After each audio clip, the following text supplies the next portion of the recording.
What's up guys, welcome to my vlog. Today is a special day because we're gonna battle Victory Valkyrie and guys Fatmir. Who's gonna win? Let's see.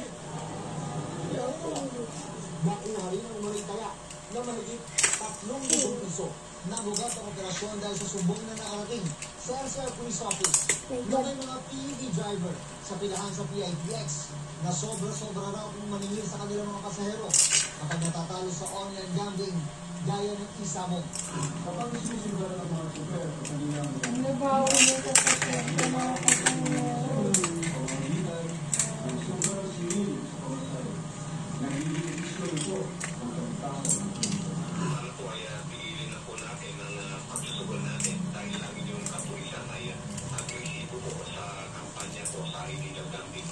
nahanap sa reklamo ng illegal gambling ang mga naaresto.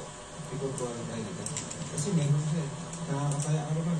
Parang tanggal stress lang. Pagka nakapila, wala po akong upset na. Upset sa music. Hindi lang ginila na sobra silang manhid sa mga pasahero para tustusan ang pagsusugal.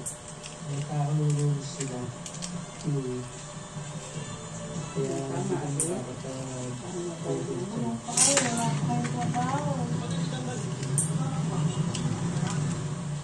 Seller magtating pera online at tinagit naman ang traffic operation sa Las Piñas. Nakuha sa kanila ang 100 at 50 peraso ng peking 1,000 peso bill.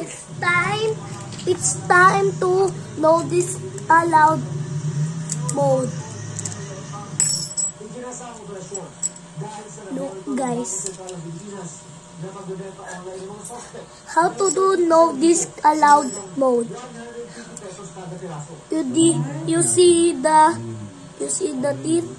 You don't see it because it's a no. But look, it has teeth. But this it has bumps. Look oh.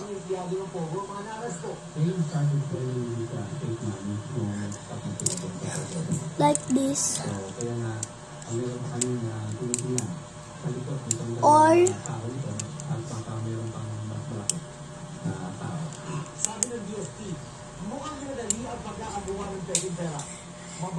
do it the same as the other Beyblade.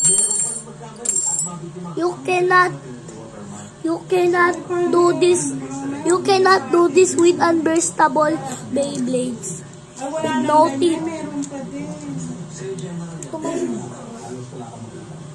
Nasampahan ng mga suspect na reklamong illegal possession and use of false treasury or banknotes.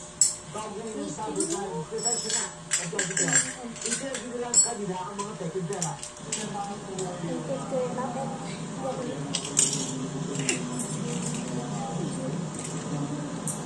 Para sa GMA Integrated News, June Bernasyon ang inyong saksi.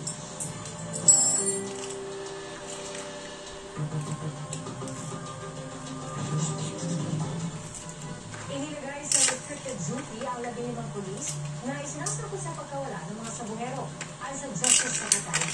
At sa mga pagkakataon naman, nagsalita ng kampo ni Gretchen Barreto at igilid na walang kinalaman na aktres sa kaso taliwas sa mga payag ng gusto. Saksi, si Marisa Mar. Isa si Gretchen Barreto sa iginagawit ni Julie Dondon Matidongan sa kaso ng pagkawala ng mga sabungero. Ang aligasyon yan, mariing itinanggi ng kanyang kampo sa aming eksklusibong kanya. Back to this. Wala siyang kinalaman doon, wala siyang ginawa, wala siyang back to original mode. Puro spekulasyon lamang daw ang mga pahayag ng Matidongan at wala namang mga ebidensya. Yung sinabi ni Secretary Binoya, naiintindihan ko.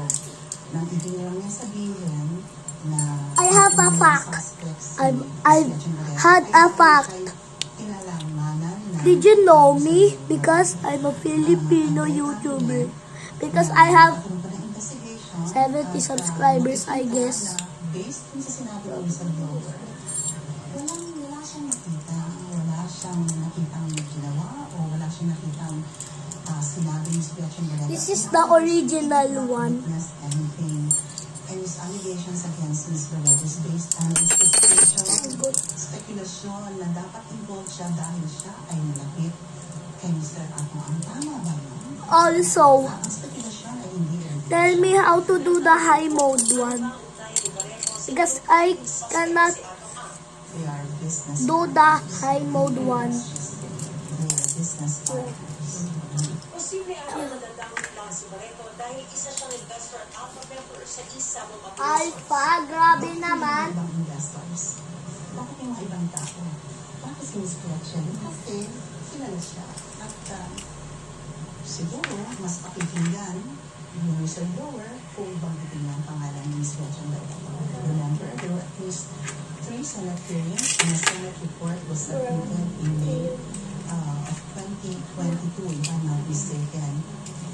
Bakit biglang basta if there was really any involvement in the part of Ms. Barreto, ito noon pa. Bakit ngayon? Wait.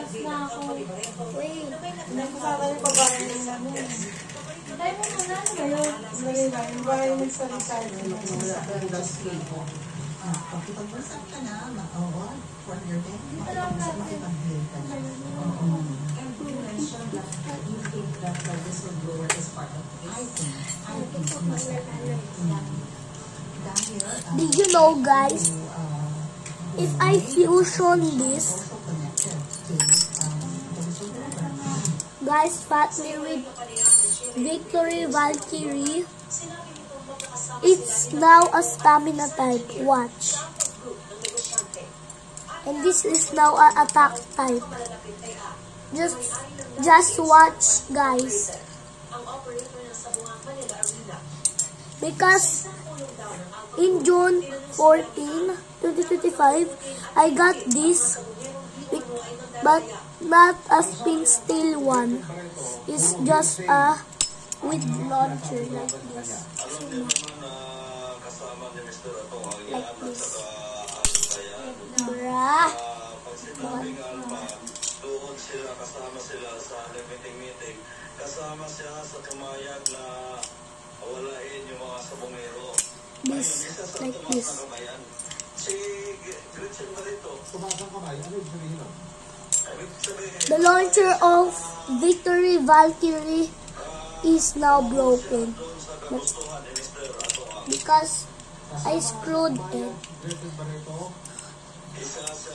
That time I grabbed a screwdriver and screwed it. And now it's broken now.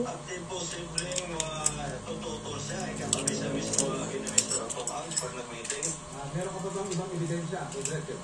Ay, wala. Pinagulaanan ng kampo ni Barreto ang mga aligasyon nito. Ayon sa kanyang abogado, wala raw Sometimes I'm just talking English, but now, yeah.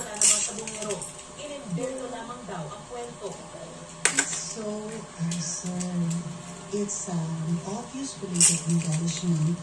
It just further proves that he's inventing Bruh. Wala pa lang formal na sabihin o summons mula sa Department of Justice na natatanggap ang kampo ni Gretchen Barreto. Ngayon pa man tiniyak ng kampo niya na bukas sila sa investigasyon at handang makipagtulungan dahil wala raw silang tinatago. Panawagan lang ni Barreto, patas at masusi investigasyon para mapigyan ng hustisya ang mga nawawala.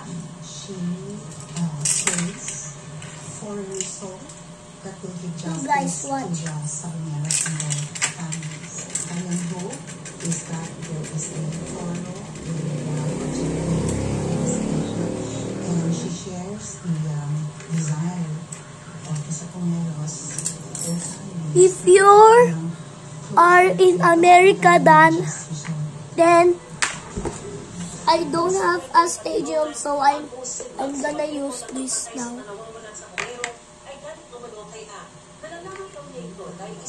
In December 29, I'm gonna invite a Filipino.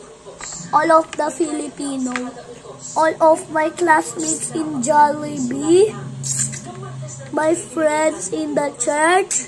Also my friends in the Ito raw ang patunay ng mga binabayad ni na Atong ang doon sa mga pulis. Ang isang petty cash voucher na outside. 100,000 pesos nakapangalan umano sa isang pulis per lot. 2 million pesos naman daw para sa isang pulis per lot. At 2.6 million pesos para sa isang unit of PNP na siya raw tumabako. Hindi lang pa siya nakalagay doon. Guys, that's it. Bye-bye.